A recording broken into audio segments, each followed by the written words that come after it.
Muy buenas a todos y bienvenidos de nuevo a Camps & More. Empezamos 2023 y hoy os traigo la revisita a una de mis cámaras favoritas de todos los tiempos. No, como habréis podido imaginar, no es una sin espejo, ni siquiera supera los 7 megapíxeles, tampoco tiene más de 11 puntos de enfoque y no tiene más ISO que 1600 con un montón de ruido. Y además, tampoco graba vídeo. En fin, como ya habréis podido imaginar por el título del vídeo, sí, se trata de una Nikon D50. Y si va tan corta de especificaciones, ¿por qué es una de mis cámaras favoritas? Bueno, pues de eso se trata este vídeo. Vamos a desgranar esta D50 para ver entre todos sus pros y sus contras y las partes que me enamoran de ella. Y voy a empezar en positivo. Vamos a empezar por los pros. Lo primero, tiene un sensor CCD de 6 megapíxeles. Los que seguís el canal desde hace tiempo conocéis mi querencia a favor de este tipo de sensores. Sabréis que tampoco soy el único. Os cuento muy rápido. Julio de 1999, pleno apogeo de la era analógica y en pleno bullicio de nacimiento digital. Nikon lanza su primera reflex profesional digital, la Nikon D1, con un apasionante sensor APS-C de 2,6 megapíxeles. ¡Ojo!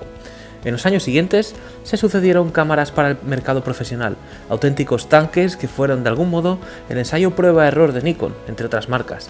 De repente aparece en febrero de 2002 la valiosa D100, una supuesta cámara para usuarios avanzados, no necesariamente profesionales, con una construcción fantástica y un tamaño ligeramente menor, pero aún quedaba recorrido. En 2003 aparece la D70, algo más pequeña y con alguna funcionalidad recortada, pero aún muy capaz. Ahora ya contamos con 6 megapíxeles en la gama de entrada, cuando en la profesional todavía estábamos en 4. Pero aún era una cámara con un montón de funcionalidades ideales y usaba tarjetas Compact Flash. Entonces apareció la profesional D2X, ahora ya con 12,2 megapíxeles, dando el salto por encima de los 10, y con esto la carrera de los megapíxeles acababa de comenzar. Al poco llegó la evolución de la D70, la D70S, pero en 2005, en el mes de abril, llegó la que sería la primera reflex digital de Nikon verdaderamente destinada al principiante, pero manteniendo una fantástica construcción, una pantalla superior con toda la información, un motor de enfoque en el cuerpo que permitía usar lentes antiguos y ese maravilloso sensor de 6 megapíxeles que produce imágenes como las que os estoy dejando en este vídeo. ¿Alguien hablaba de la ciencia de color de Canon?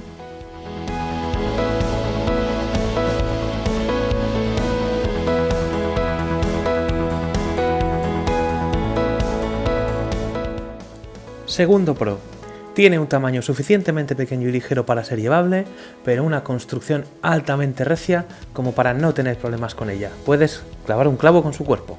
Brutal. Tercero, contamos con tarjeta SD, mucho más sencilla y barata que las Compact Flash, aunque esto además de ser un pro, también es un contra, os cuento. Solo admite tarjetas SD básicas de hasta 2 GB de capacidad, por ello, hazte con unas cuantas si vas a adquirir esta cámara para no quedarte corto. Cuarto, tenemos la pantalla superior donde se alberga toda la información como en las cámaras de gamas superiores, eso sí, la pantalla no se retroilumina.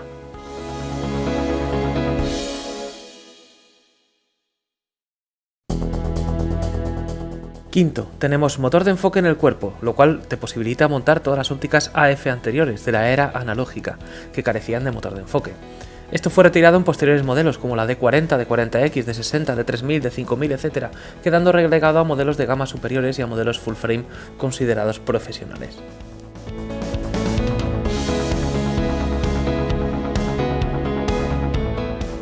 Y sexto, al margen de todo esto, tenemos una ergonomía fantástica, un grip que da gusto agarrar, una batería que puede durar 3 vidas, pero sobre todo una calidad de imagen siempre que utilices buen cristal, fuera de toda duda, y con ese look and feel pseudo analógico que tanto caracteriza a los sensores CCD. Una maravilla.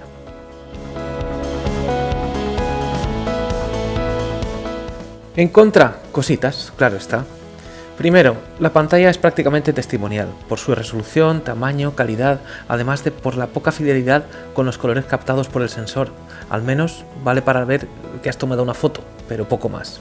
Segundo, la tarjeta SD de solo 2 GB limita bastante, es una contra verdaderamente clara. Además es importante saberlo antes de comprarla porque de este tamaño no quedan muchas en el mercado. Pero sinceramente en contra poco más se me ocurre. con esta gran cámara. Cuídala, úsala de vez en cuando, manténla viva y no te defraudará. Su electrónica justa hará que tampoco tenga graves problemas, así que ante la calidad de la misma y los precios en que se mueve actualmente, puede resultarte una cámara fantástica para hacer tus pinitos e iniciarte en esto de la fotografía lejos de tocar la pantalla de tu móvil. Sin más, muchísimas gracias por todo como siempre, espero que te haya gustado este vídeo de medio reflexión, medio revisita. Déjale tu like, comparte, déjale tu super thanks y como siempre, acude a mis amigos de Fotoastro González para cualquier ayuda que puedas necesitar. Un abrazo grande, cuídate mucho.